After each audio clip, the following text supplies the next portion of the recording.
guys, it's your boys, Three Brains, One Mic. So, I will be hosting this podcast. I am Joseph Enrico Tagle and andito tayo kasama ang ating mga tropa na si Aldrich Hello Danieles, guys. John Alfred Jorge, Hello. at nandito rin ang ating mga guests na si Jed Puruga at Jared Labis. So, sila yung sasagot sa ating mga katanungan. So, brief explanation lang sa rule of law, discipline sa pamamahala. So, um, ito yung, ang rule of law kasi, ang ibig sabihin nito is yung walang nakakataas sa batas. Kumbaga lahat nalilitis. Hmm. Ito yung ang best example nito is yung kay VP Sara Duterte. Diba? Tama. Tama. Walang wala talaga na nakakalampas sa batas. Kahit mataas. So, okay, tanungin muna natin yung ating mga guests kung may may idea ba sila, masasabi ba sila sa topic natin ngayong araw. Jed, may masasabi ka ba? So, yun nga, in terms of pamamahala nga or rule of law, saying in law, yun nga. So, mostly ngayon, parang napapansin natin is, ang nalalabag ngayon is yung traffic or traffic law. Hmm. More on mga drivers, mga vehicles na na magulo or something na Nakakamote, di ba? oo, ganun. So, and also, napapansin ko rin not only on traffic law, but also in our law sa pamahalaan natin na puno ng korupsyon, Ayun. na maraming parang magulo, hindi masyadong malinaw ang pamahalaan natin. Hindi natin alam kung saan tayo dadalhin. Ganun. So, yun nga, yun ang parang naisip ko sa sa gantong topic nyo. Salamat sa insights, Jed. Now, Jared, meron ka bang masasabi or may share sa amin na konting kaalaman or kaalaman mo sa topic natin ngayon? Tingin ko, share ko yung nakikita nyo ba sa social media, guys? Yung more on traffic, yung lalaking content creator, yung nasigaw, Si JB Suarez. si JB Suarez. Oo. Okay. So, yun nga, parang andin siya sa law. Galit siya sa mga kamote. Kamote. So, speaking of that content creator na si May Ipit Kangani, so, isa to sa pinaka main topic natin ngayong araw is yung pagpapatupad ng batas trapiko sa bansang Pilipinas. Ah. So, eto, may konting katanungan ako at meron din namang konting katanungan ng ating dalawang tropa dito. Yes. Si Aldrich at si Alfred. Sila na bahala magtanong doon. So, pwede natin tanong ko. Should first-time traffic violators receive education instead of fines? Kumbaga, makakatanggap po kung siguro ba yung first-time offenders or sabi natin mga violators, sa tingin mo, Jed, ikaw, sa tingin mo, dapat ba makareceive na lang sila ng TVC or balik seminar kaysa sa fines? Siguro, para sa akin, parang 50-50 na hindi effective yung education din. Kasi if we're going to like going ganun system na no fines, only education, mas maano yung mga drivers na lumabag sa batas trapiko kasi wala sila makukuhang consequences. Ang alam lang nila, aral lang, Lumabag sa mas seminar lang, pero hindi sila matatakot na Kumbaga, hindi sila maladala kumbaga. Sabi nila, mag-aaral lang naman tayo, wala naman tayong gagastusin dito di ba? Balik seminar nga lang naman no? Kahit ako. Seminar lang yan eh. gawa na lang ulit tayong panibagong yung ticket ulit or lalabagin na batas. Mm. Ganun. Parang di siya parang di siya epektibo. Mas okay pa yung fine. Oo, magastos, pero yun yung consequence nung ginawa mo. Ganun. So, isa pa, Jared, ikaw, may masasabi ka ba yun sa tanong ko kanina kay Jen? Same lang din naman ang mga sagot ko sa mga katanungan, no? Kagaya lang din naman ng kay Jed. Kaya tingin ko wala naman ako masyadong masasabi pa kundi yung mga importante Ako, na tol. detalye. May matatanong ako sa inyo. So, ano nga rin sa traffic or sa batas trapiko. So, dito, sa tingin mo, tol, ikaw, sa inyong tatlo, sa tingin nyo, bakit yung ibang riders or drivers ay ini-ignore nila yung traffic lights kahit alam nila yung risk na makukuha nila or consequences? Ano sa tingin? Para sa akin ano to perspective ko lang to Sa akin kasi parang minsan kasi may mga hindi talaga sinasadya, kumbaga. May instances talagang gano'n na, nagmamadali, papasok sa work, may emergency. Kasi, gano'n. Kasi madalas minsan, di naman natin alam kung may emergency o wala diba? Natin makikita yun So, para sa akin, yun, gano'n. May mga instances na gano'n. Pero sometimes talaga may kamote lang talaga. Oo. Oo, kamote Mga talaga. kamote May talaga kamote. no? Sa choice na talaga nila. Yung ego May talaga. instances talaga na, nakita niya, dilaw na. Di ba sa pag dilaw na rito, Abot pa tayo, diba? Yung mga ganun abot mindset. pa, abot pa to. Abot pa yan. Biglang nag-red. Ang ginawa niya, gagawin ng mga yan, siyempre, magkapanik na yan. Didiretso na yan. So, diretso na lang, di ba? Oo. Ngayon, pag nag-beating the red light ka, kasi ang intersection kasi mangyayari, di ba, red dito sa kabila, green. So, prone sa accident yung ganon. Di mo Sa- alam, biglang dumiretso yung nasa kabilang. Yung nasa linya. kabila, oo. Oo. Di mo alam, di rin naman masisisi yun sa galing sa may di ba, sumunod.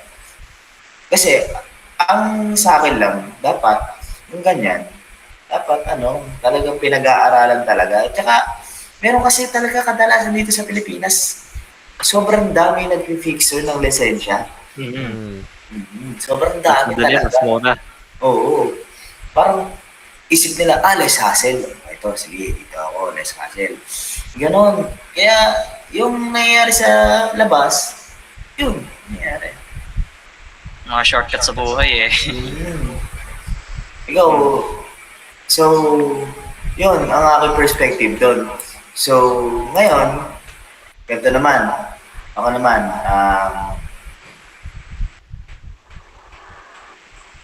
importante ba yung disiplina sa kalsada kaysa sa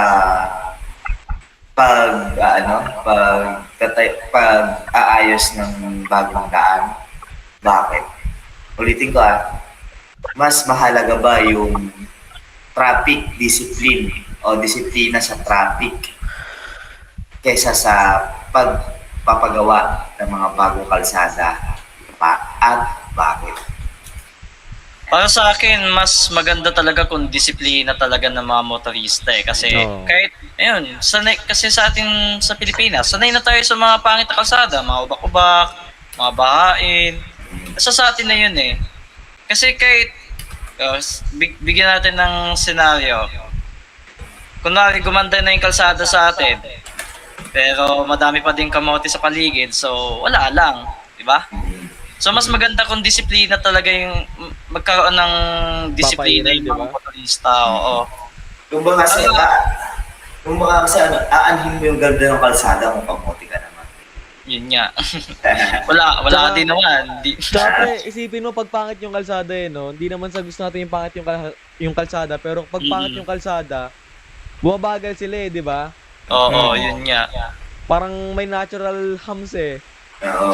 Pero ayoko naman sa pangit na kalsada. Kasi kahit sino naman pre, ayaw eh. OMC. Yun nga. Walang So, gustong dadaan, no? Walang gustong dumaan. Tapos, ikaw din, tingin mo, may idea ka ba about it?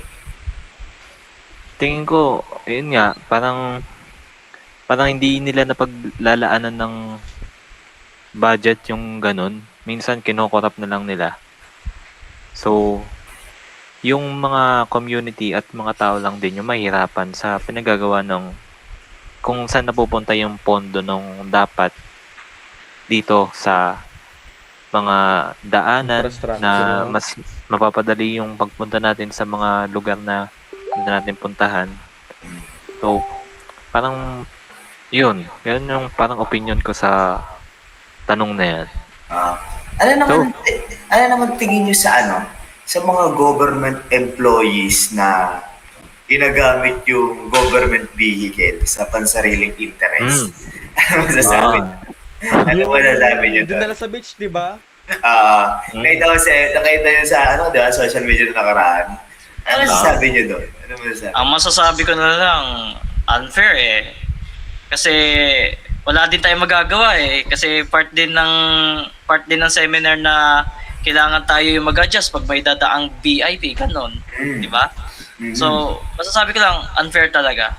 So, kung gagamitin man nila sa kung may emergency man or pang wala lang, wala tayong magagawa. So, unfair talaga. Pero para sa akin, dito, papasok ulit dito yung rule of law eh. Dito papasok ang topic natin na kahit government employee ka, dapat sumunod ka sa batas. OMC. Hindi ka dapat yung ikaw mismo lalabag sa batas. So, ngayon, tapos na tayo dito sa batas trapiko. Lumako naman tayo sa corruption ng Pilipinas. So, sa corruption na yan, tol, may tanong ako. Sige, tol.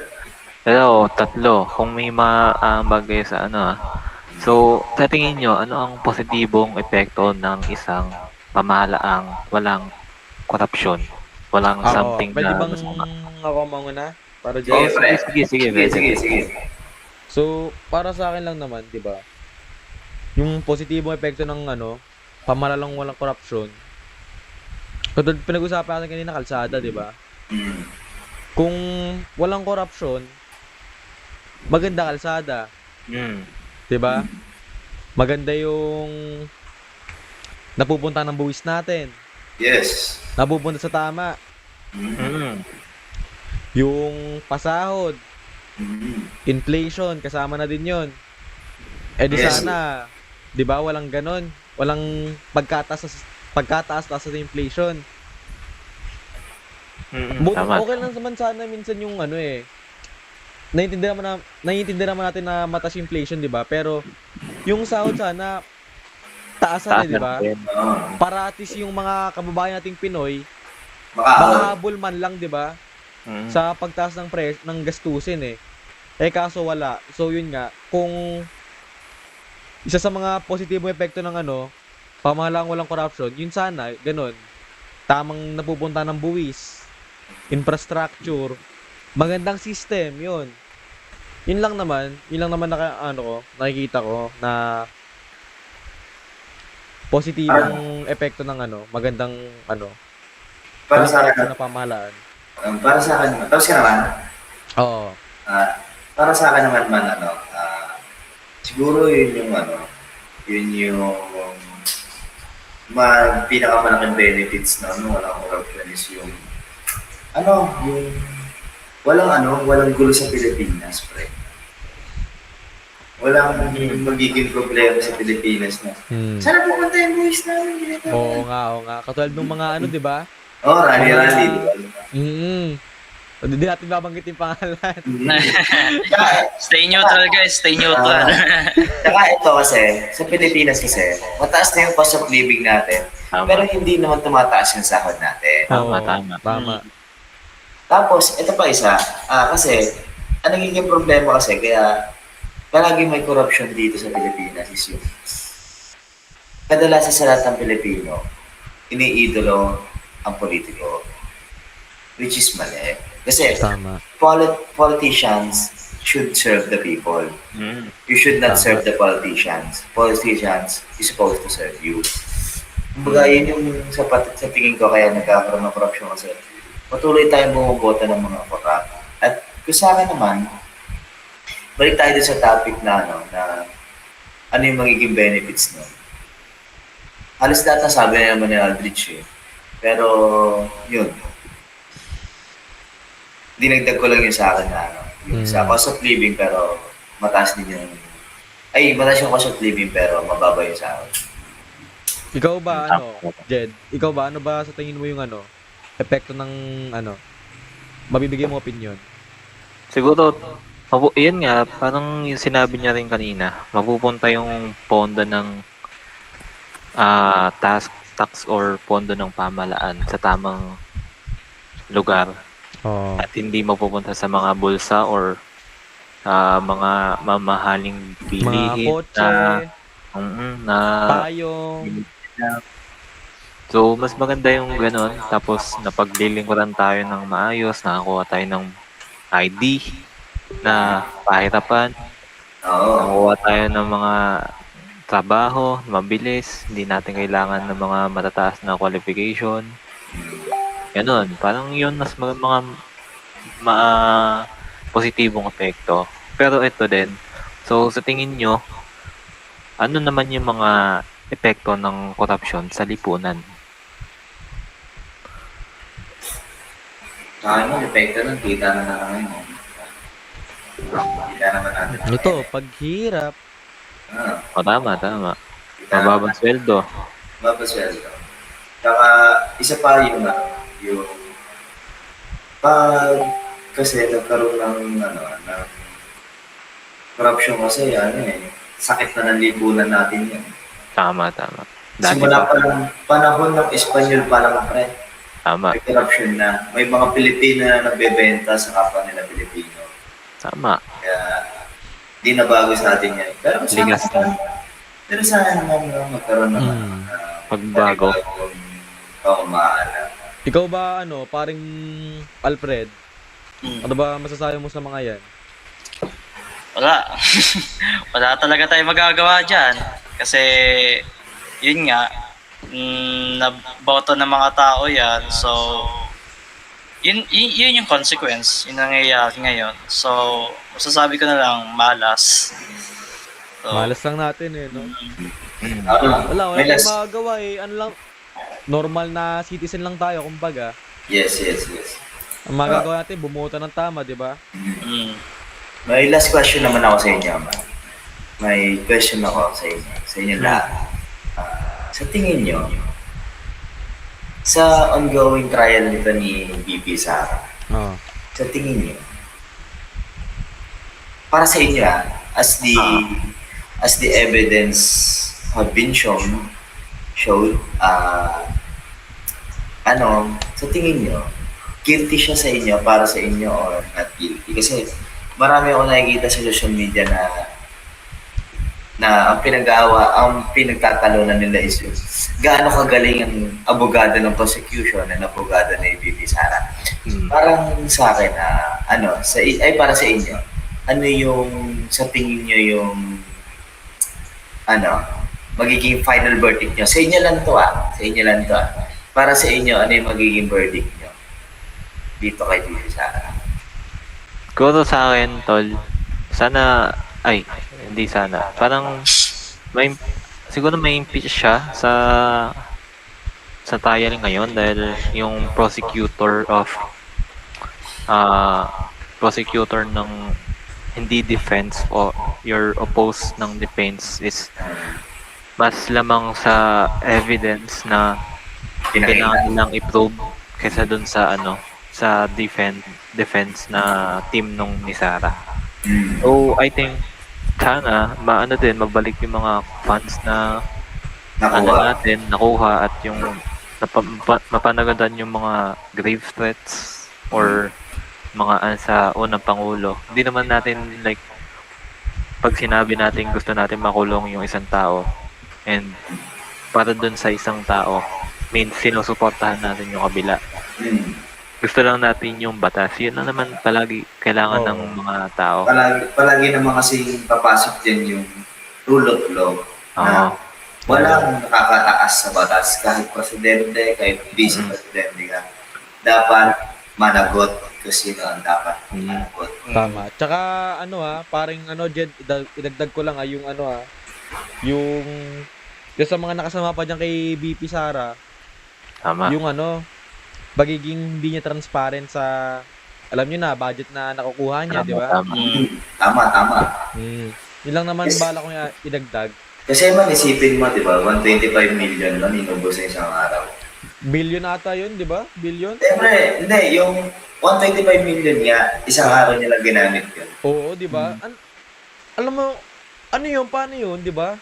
Nakakapagtaka, di ba? Tapos ito pa, meron pa 60,000 na laptop na siyang pinigay sa mga teachers. Pero yung yan. Intel Celeron, pre, pinakamababa. Kung makita mo yung presyo, di ba, ng laptop, pang gaming 60,000 yan, pre. pang high-end di ba? Tama. May Tapos Intel Celeron lang ibibili mo sa mga teachers. Kahit man na sana i3, i5, no? Oo, sapat na yun. Oo, sapat na yun. Pwede na pang multitask na. Punta na Intel Celeron, mag-YouTube ka lang, hirap pa. Oh. Pang docs na lang, no? Di pa maano. Di ba magawa, man? Nung gihingalo na. Okay. Thank you sa mga mga Thank you po, thank you. mga nasabi, mga nabanggit na opinion. Thank you po sa Wala naman Okay, tayo man. ditong neutral lang tayo dito. Kumbaga, walang bias. lalabasan tayo ng ating mga Kumbaga, opinion. Para Insights. sa Mga Oo. insights natin. Yun lang naman. So, that's it for today, guys. Yun lang naman. Thank you. Thank you. Maraming salamat sa pagpa-participate. Kami ang 3 Brains, 1 Mic. Mike.